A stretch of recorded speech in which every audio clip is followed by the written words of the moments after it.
Hello everyone. Have you ever wondered if a problem that you are facing in your work is a real problem or not?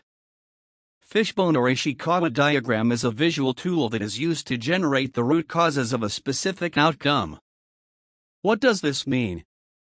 Outcome here means either a problem that we are facing or maybe an effect that is a consequence of a process. Every day we are facing several issues that vary in their impact upon our business. Healthcare is a very complicated field. Many factors are interacting together. The logic behind using Fishbone tool is that most, if not all, our problems or outcomes that we are facing every day are a product of several interacting root causes and not only a single factor.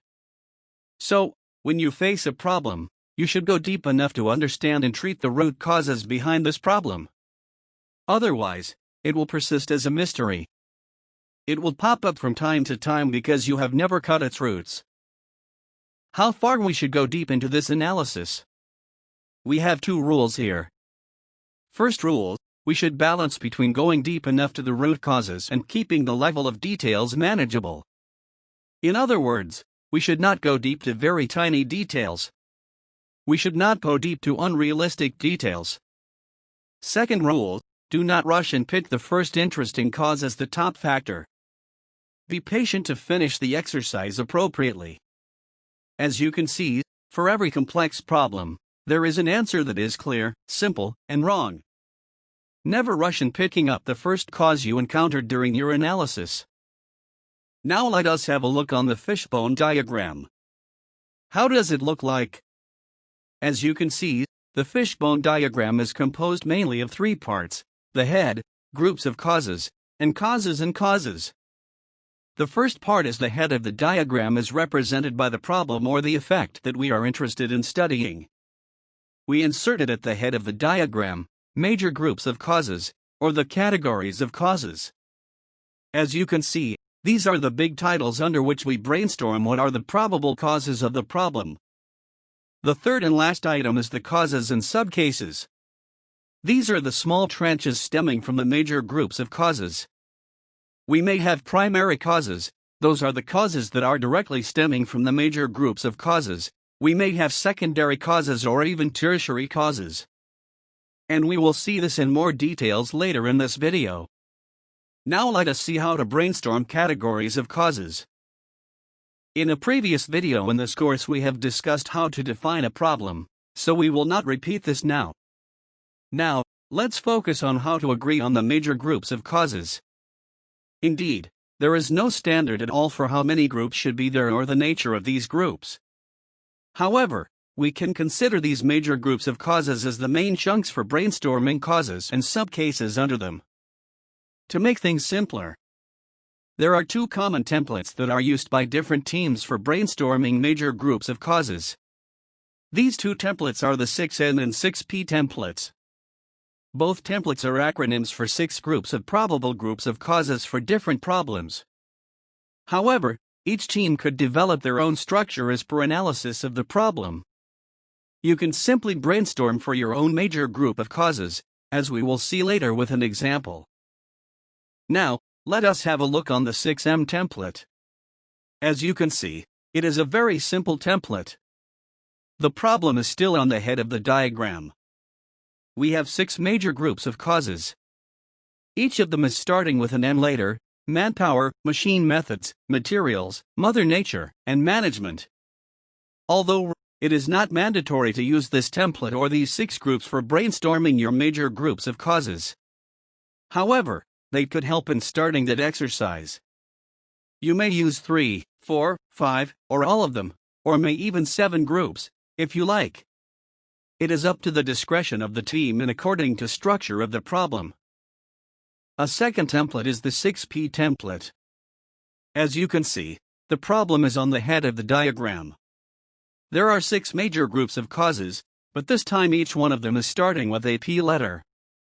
Process, policy, project, procedure, and performance and product. Again, they are not mandatory to be used by a team. However, they are still a very good start to brainstorm for the major groups of causes of a problem. Now let us sum up. The problem now is clear, and we have a defined number of categories of causes. So now it's time for diving into analyzing the root causes under each category. Let's have an example to see how to do this. As you can see, our problem here is an increased rate of knee surgery complications. So, we will just put it on the head of the diagram. Now, second step is to brainstorm for the major groups of causes. So, the team has agreed on 4 groups of causes. These are people, process, policy, and product. Now, third and last step is to start brainstorming, searching for causes under each category.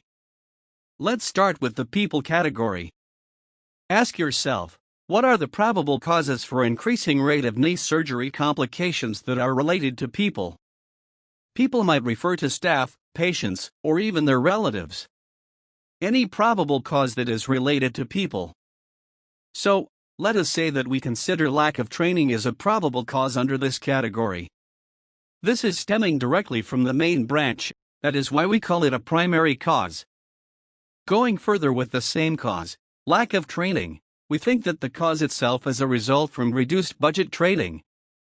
Now, we have a secondary root cause, that is reduced training budget. It is stemming from a primary cause, that is why we consider it secondary to the primary one. Could we go further?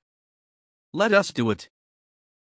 Yes, let us go down to the product category. Product is a major group of causes. One of the primary causes under it is low quality of consumables.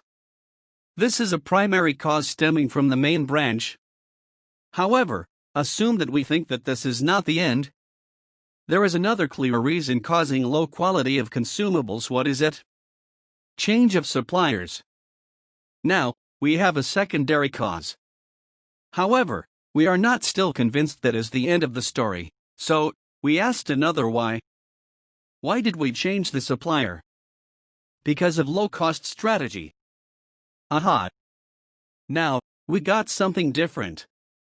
We are talking now about changing strategies. Although, we have started with an increased rate of complications. So, if you are not satisfied with a primary cause as being a probable root cause for the problem, you could start asking why till you get a probable satisfactory cause. This may be at the primary, secondary, or even tertiary levels of analysis. Now, let's summarize the whole exercise.